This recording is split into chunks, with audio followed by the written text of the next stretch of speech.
I was awake all night last night seeing myself on this chair, so thank you. Did more happen after you got here? It's happening. Well, it's a pleasure to be here and among everybody else in this room.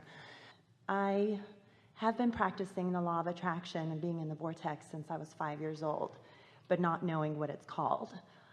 I have gotten my family through war and poverty and traveling through different continents and experiencing matters of life and death, and by just using the power of my mind and thoughts and where I envisioned us being and living, and so here we are in the beautiful La Jolla.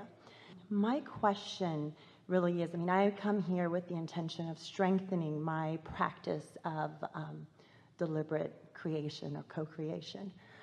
I'm a student of life, as I always have been and will be, and I also teach in a form of a coach to others.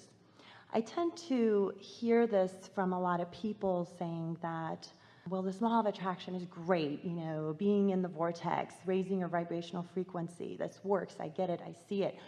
But I look around, and this is not my question, this is a question collectively from what I've been receiving, that what about those that have no idea about the law of attraction, don't even think about how things work, but yet they get everything they want?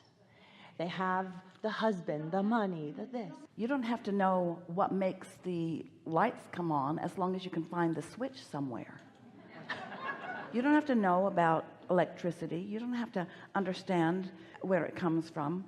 So those are people who have discovered early that they like to feel good, who gravitate toward the thoughts that do feel good.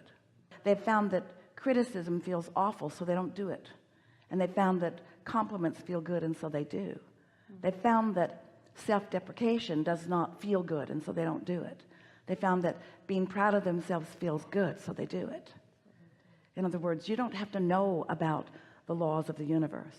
You were all born with this guidance system. It's such an interesting thing that when you're in sync with how source feels about whatever it is you're focused upon, it feels wonderful to you. And when you're focused in opposition to it, it feels awful to you. And isn't that just the most natural guidance in the world? Is it really necessary that we talk about all the laws? Is it really necessary that we put it into all of these steps? The reason that we're doing that is because we're trying to help you to forget all of the stuff you've picked up along your physical trail that isn't serving you. But the little ones are born knowing it. They know that they're good until you try to teach them otherwise. They know that they're appropriate until you try to make them naughty. They know that life will be good for them until you begin warning them about everything. They know that they are revered by all that is good until you try to convince them otherwise. And so no one needs to hear this in the way that we are laying it out. We're just talking to those of you who've talked yourself out of knowing it.